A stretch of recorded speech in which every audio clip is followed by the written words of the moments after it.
welcome him to the stage.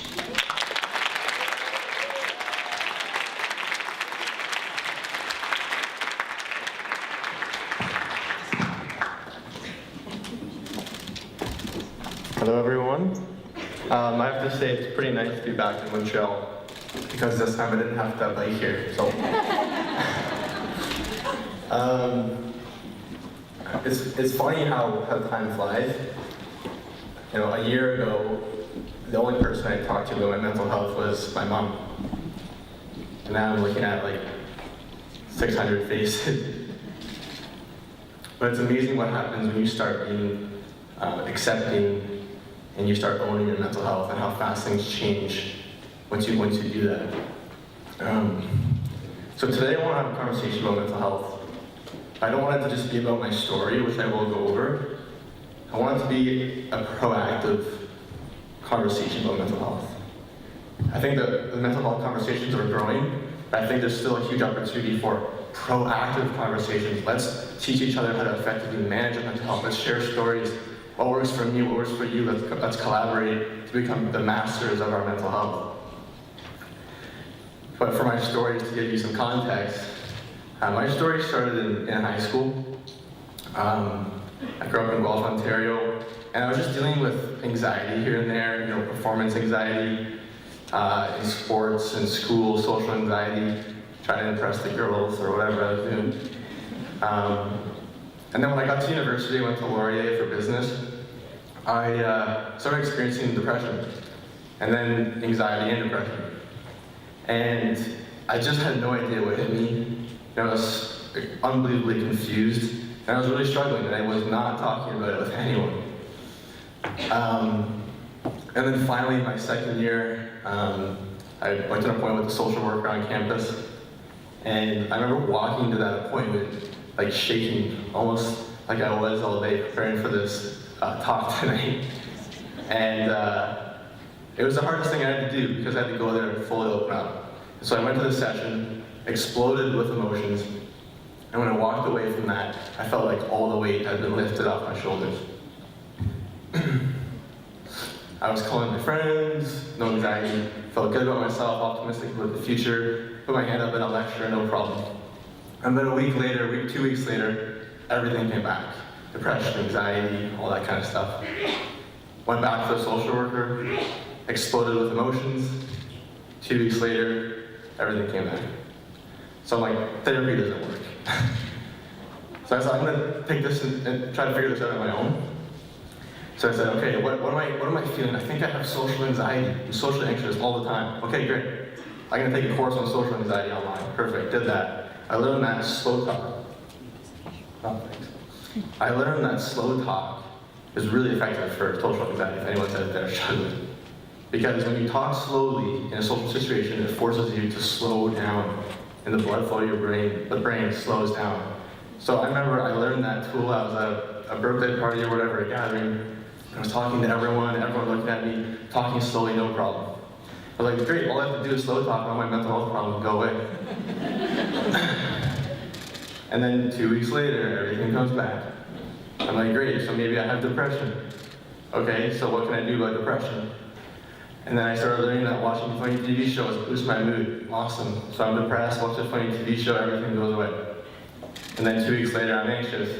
I watch a funny TV show, and I want to rip the TV off the wall. So it was this constant cycle of finding these new tools, being incredibly optimistic about my future, of solving my mental health problems, and then being slammed in the face by a door of disappointment. And so I went on for months and months, finding new tools like meditation, slow breathing, expecting that every single tool, when I found it, was going to make everything go away, but every time it came back. So it was all frustrating times, to say the least. And so about a year or so went by, and I had a huge breakdown.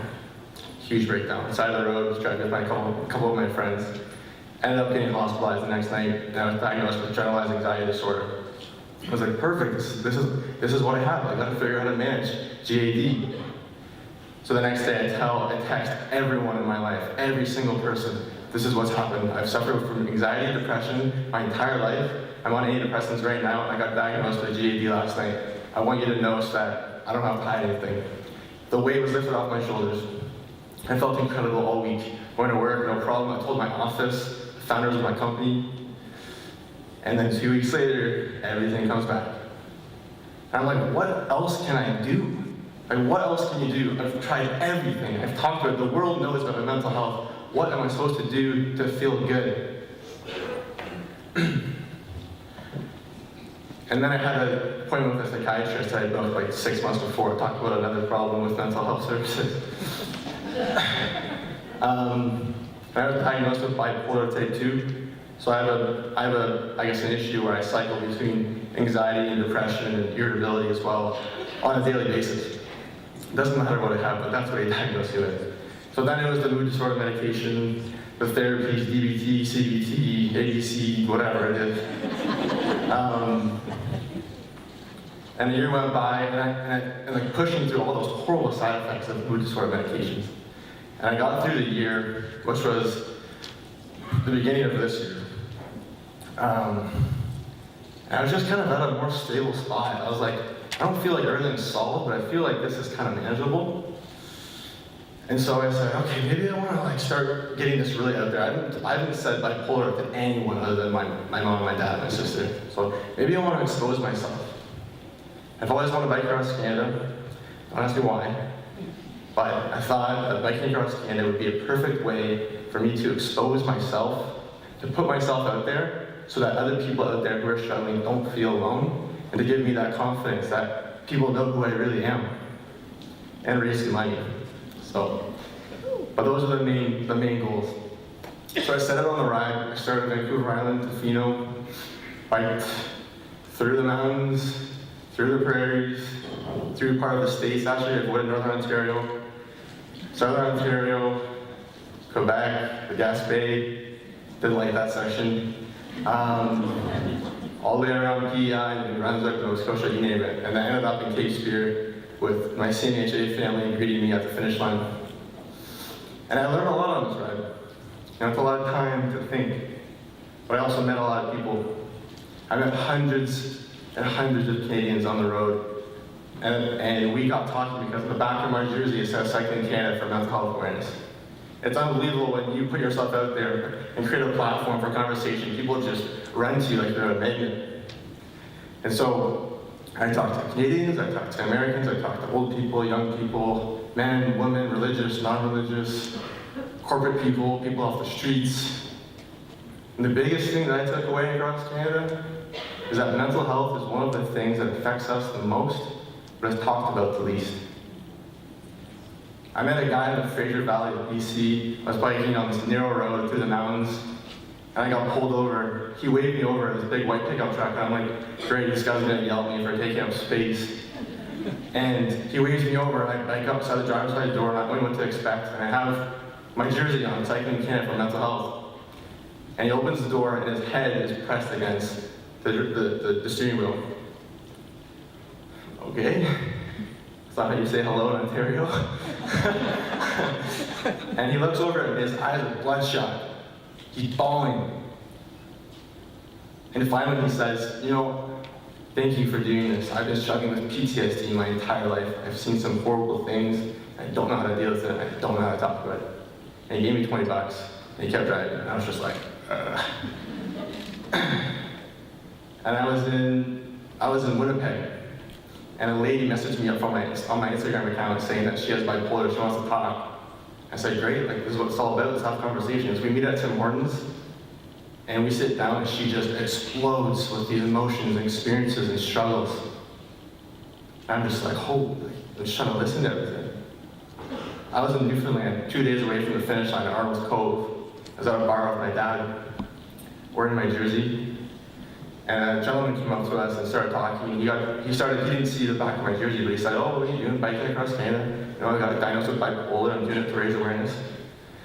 And he just comes close to me, just looks me in the eyes, and he says, you know, my daughter's boyfriend just committed suicide, we're really struggling. And a couple minutes later, we were at his place for dinner and breakfast the next morning, talking about mental health.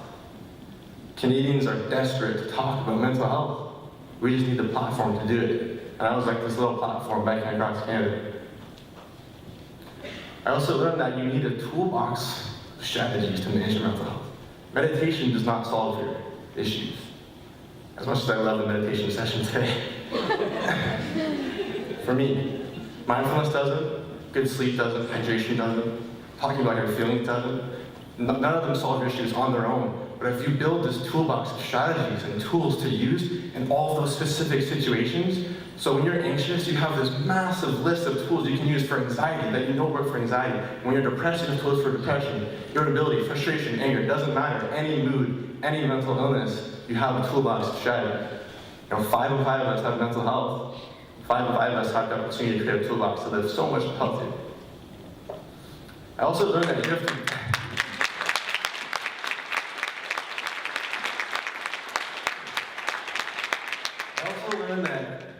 we have to break our mental health into a science, down into a science. We have to own it, make it, I don't want to say it, but become a master of it. Understand for each mood, what are the triggers of that mood? What are the cues that are in that mood? And what are the tools you have for that mood? For depression, my triggers, lack of sleep, too much stress, being high for too long. Great, so when those are happening, I can prepare myself. And if they're happening already, then I can prepare myself to be in that mood. If I'm aware of them, I can prevent them from happening. If they're happening, I can prepare myself. Know the cues that you're in a mood. Great, when I'm depressed, I have shameful thoughts about literally everything in my life. In my past, guilt. Okay, great. When that's happening, that's my cue that I'm in depression. So that when I know I'm in depression, I use my tools to manage it. So you break it down and become the master of your mental health. I was pushed to my absolute limits on this strategy mentally. 4 months with your mind, a bipolar mind, constantly cycling. And those 3 occasions I got pushed to the limits. Revelstoke, BC, Regina, Saskatchewan, and the Gas Bay, which is why I don't like the Gas Bay. In the Gas Bay, it got so bad. I was screaming on my bike. 3 bad days of shitty sleep in a tent, biking hard for the past week. I was screaming on the side of the road, squeezing my handlebars as hard as I could. I ripped my helmet off. Had to go back and get it. I screamed so loud. I screamed, I want to die, I want to die, I want to die. That's how far I pushed myself. And that's how far that's how close I was to the scariest point. And know what got me through that? My tools. Slow breathing was a tool I used in that situation, and it got me through. It got me off the road, got me to a family friend's cottage I was biking to that day, and I kept biking after that. And I didn't camp after that day, that's for sure. We're all professionals in this room. We're also all human beings. And I want you guys to go home with a couple of things that I've learned on this trip that you can digest yourself, that you can share with your family, friends, colleagues. Number 1 is to acknowledge, accept, and own your mental health. Acknowledge what's going on in your life. How are you feeling? Accept that it's happening and own it so that you can start being proactive and make some moves. None of that can happen unless you acknowledge it. Number 2 is to commit yourself to constantly building that toolbox of strategies that are going to help you manage on a day-to-day basis. Or if you have mental illness in those crisis situations as well. Number 3 is a challenge for everyone here. I dare you, if you're struggling in this room, I dare you to pick one person in your life to open up to. And the second part is that if someone approaches you that's struggling, I dare you to come back with love, compassion, and support.